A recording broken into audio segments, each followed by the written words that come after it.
हिची पण साईज बघू शकता तुम्ही, साईज किती खतरनाक आहे.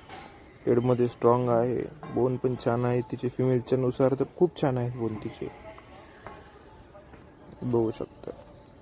ही साहेबरावची कॉपी टाकायला ती नंबर आहे. परळीत राहणार आहे तुम्ही बघू शकता की परळीत तुम्हाला काही भेटेल नाही भेटेल, पण धूळ भेटणार. कडक उन्हाळ्यात सुद्धा भयानक धूळ उडालेली याच्यावर. लक्ष असलं केले कसा टाईट खतरनाक दिसतो. त्याच्यावर माणसाच्या दारात काय असू नसो डॉबरमॅन असावं. जिनीला लगेच जिनी जवळ गेलं की लगेच साहेबराव, तिला बोलायचं नाही, माझीच माया करा, माझ्याच जवळ या. कसं आहे असं ही